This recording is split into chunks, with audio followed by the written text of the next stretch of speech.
আসসালামু আলাইকুম। আমার ভিডিও অনেকেই দেখেন, আমি শর্টস ভিডিও ছাড়ি আর মাঝে সাঝে আমি বড় ভিডিও ছাড়ি। কিছুদিন ধরেই আমি শারীরিকভাবে অসুস্থ ছিলাম, বেশ কয়েকটা রোজা আমার ছুটেই গেছে। আমি যখন একটু সুস্থ ফিল করলাম তখন আবার শুরু করলাম রোজা রাখার জন্য। তো এখন তো আমি রোজায় রাখছি, কিন্তু এই ভিডিওটা আমার বেশ কয়েকটা দিন আগে, মানে রোজার মধ্যেই, কিন্তু বেশ কয়েকটা দিন আগে আমি রোজার মধ্যে বারবার বলছিলাম যে আমি সুস্থ থাকলে আমি রোজা রাখতাম, মানে বারবার আফসোস করছিলাম আমার হাজব্যান্ডের সামনে। দেশি মুরগি এনে আমার হাজব্যান্ড আমাকে বলছে যে ভালো ভালো খাও আর শরীরে শক্তি বানাও, তাড়াতাড়ি সুস্থ হয়ে যাও, আবার তুমি রোজা রাখবা। আমার শরীর অসুস্থ, মানে আমার শরীরে কোনো অসুবিধা নেই, শুধু আমি উইক ফিল করছি, মাথা ঘুরছে, আমার প্রেশার লো, এই সমস্ত, মানে আমার শরীর প্রচণ্ড দুর্বল। কয়েকদিন ধরেই আমার হাজব্যান্ড আমাকে কাজে হেল্প করে দিচ্ছে এবং ভালো ভালো খাবারও এনে দিচ্ছে আমাকে।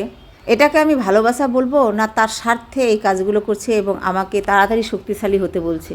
কারণ যখন থেকে আমি অসুস্থ সেইভাবে আমি ভালো ভালো রান্না করে দিতে পারি না এবং বাড়ি ঘর গুছানো, কাপড় ধোয়া, এই সমস্ত কাজগুলো করতে পারছি না।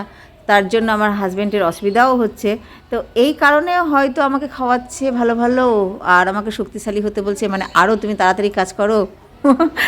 আমি ওকে বলছি যে তুমি আমাকে ভালো ভালো খাবার খাইয়ে আবার কাজে লাগিয়ে দিবা।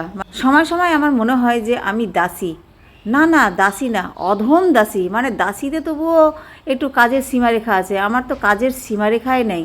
মানে কাজ করতেই থাকো, যতক্ষণ না রাত্রি হবে, শোয়ার সময় হবে, ততক্ষণ পর্যন্ত তুমি কাজ করতেই থাকো, সেটা আবার বিনা স্যালারিতে।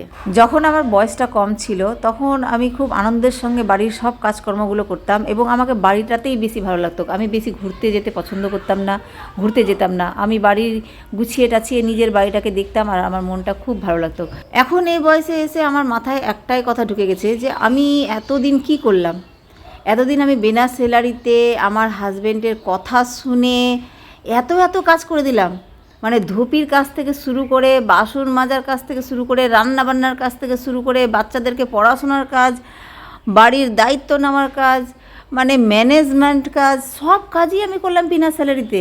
আর গাধার মতো খাটতেই থাকলাম এই আমার হাজব্যান্ডের আমি মানে অধম দাসী হয়ে।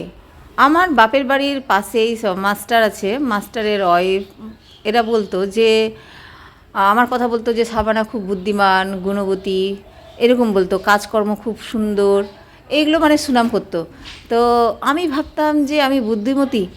আজকে এই বয়সে এসে এই জায়গায় দাঁড়িয়ে আমি বলতে পারি আমি বুদ্ধিমতী না। এখন আমি ফিল করি আমি বুদ্ধিমতী না। আমার হাজব্যান্ড বারবারই আমাকে বলে যে তুমি পড়াশোনা করে কি করেছো, তুমি তো আমার বাড়িতে কাজই করছো, আমারই দাসী হয়েই থাকলা, তুমি কি করেছো লাইফে।